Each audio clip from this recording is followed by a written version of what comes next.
language barriers up here that you think happen often? Accent. Big one. Yep. Imprecise word choices. Imprecise word choices. As a orange, I am very, very guilty of this, because I think if I give you just this general picture, you're going to be able to parse it out. To the point where what I think is incredibly precise language still appears imprecise to someone. So my administrative assistant, I sent an email. I CC'd the person I wanted her to add to the meeting.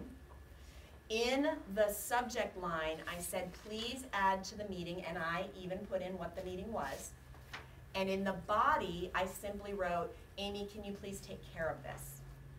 She wrote back, take care of what? I said, take care of inviting this person to the meeting. And she said, what meeting? You didn't tell me. I didn't put it in the body, but I thought you could infer what it was based on the subject line. She couldn't infer. She said, now who do you want me to invite? I said, the person that I CC'd. Couldn't infer that. So that imprecise language is really, really important.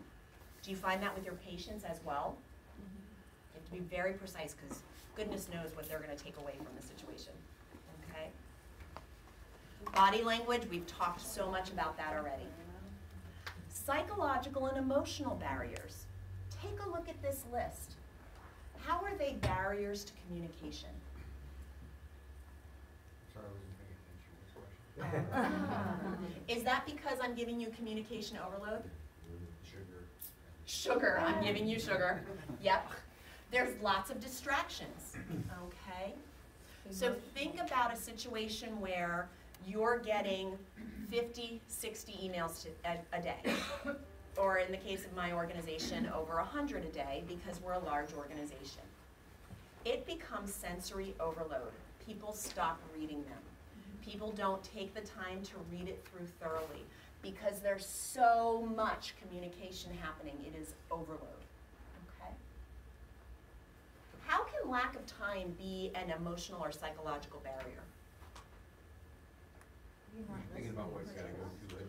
Yes, you're thinking about what you have to go to later because you're not listening.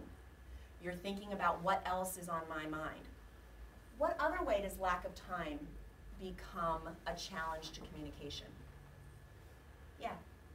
I become less, I think, less efficient. I'm trying to convey a message in, let's say, a patient that's coming in late, and I've already had that preset, okay, this is what I need to get done, our goal for today, and I can't get that done. Yeah. And so it just makes me treat choppier. Yeah. And also, when you're lacking time, you may simply say, I need you to take care of this. So you're going to use imprecise language, and you may not give all the information that's needed because you're in a rush and just need to pass on some information. You may say to a patient, how was your weekend? My dog died. Okay, let's talk about what exercises you did over the weekend, because you know you have a patient coming in right after that.